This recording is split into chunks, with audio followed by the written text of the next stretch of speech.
All right, welcome back, fifth graders, to our last day on area. We have spent a lot of time over the last couple of weeks finding the area of rectangles, finding the areas of parallelograms, finding the areas of different kinds of triangles, and even yesterday and the day before, some complex figures where we had shapes that contained both triangles and rectangles, and combining those and hopefully being able to determine what the area is of those complex figures.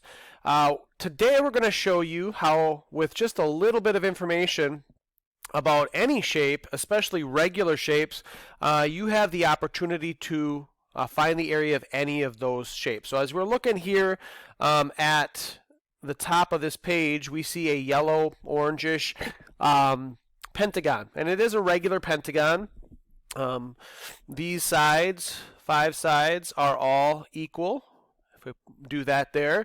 So regular shape, if you remember back to a lesson a couple weeks ago, guys, we talked about the fact that a regular shape is anything that has all the side lengths equal and all of the angles being equal measurements as well. So that's kind of our guide moving forward here, is that this technique or this setup is reliant on the fact that this shape, this pentagon, or down below here on the bottom, hexagon, are regular shapes, meaning all those measurements are equal. Now it says, how many congruent isosceles triangles are inside this regular pentagon?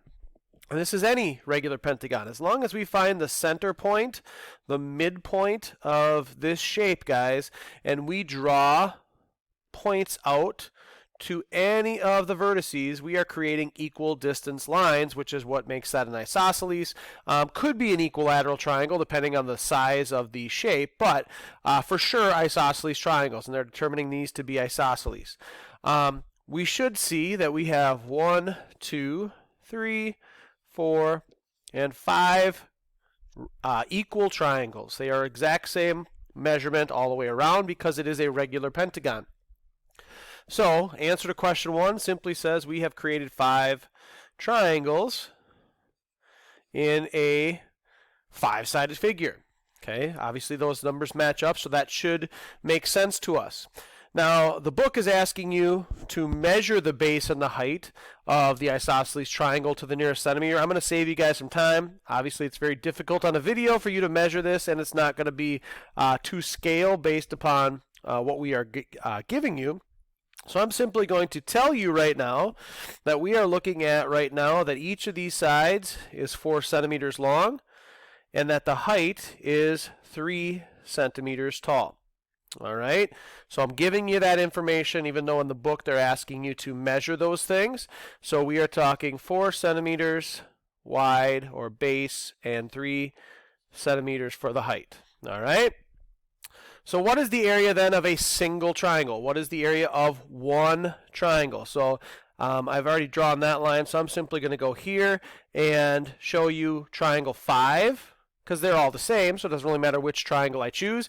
But if we have a base of 4 and a height of 3, guys, we go back to our original formula for the area of a triangle, which is half of the base times the height, or base times height divided by 2. So we've got 4 for the base times 3 for the height, which is 12, and then we cut that in half, or we divide it by 2, which gets us to 6. So the area for each of those triangles, guys, is 6 square centimeters. All right, so fairly straightforward, nothing we haven't seen yet. Now the difference is we have to now determine how many sides is this shape, and again, like we said earlier, how many triangles have we created? Well, if each of these triangles is the exact same size, we've got 5 triangles that are each 6 square centimeters, so we then have to either add 5 separate times the number 6, or what we know as repeated addition is multiplication. So this would be the area of the pentagon would be 6 square centimeters times 5 triangles. All right, a little sloppy there, but so 6 times 5 would then get us to 30 square centimeters for the area of that pentagon, 5th graders. All right, so not anything that's too difficult or hopefully not difficult for you. Same idea here with this regular hexagon. Now here they haven't actually drawn the triangles, but we can do the exact same thing and determine how many, and hopefully we'll see a pattern here.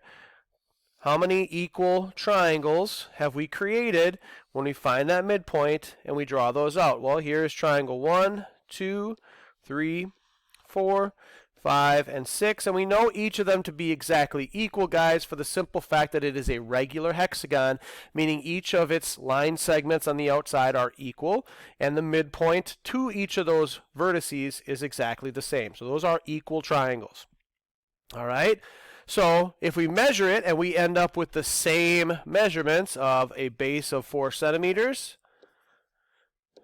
and a height of 3 centimeters, all right, same formula applies. 4 times 3 divided by 2 gets us to 6 square centimeters per triangle. But in this case, instead of multiplying it by 5, we would have to multiply that by 6 because we now have 6 equal triangles.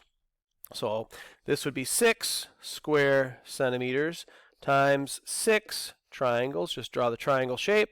And our area for the regular hexagon, the blue regular hexagon we see here, is 36 square centimeters. All right, so that's just one more thing based on what we already know. So again, no new concepts, we're just adding one more layer to it, that if we know how to find the area of a single triangle, we can use our knowledge of triangles in general here and of regular shapes to determine the area of any regular polygon, because that'll be the same for every regular polygon that we create. Is there will be that many triangles created, find the area of one triangle, and add or multiply that many triangles moving forward.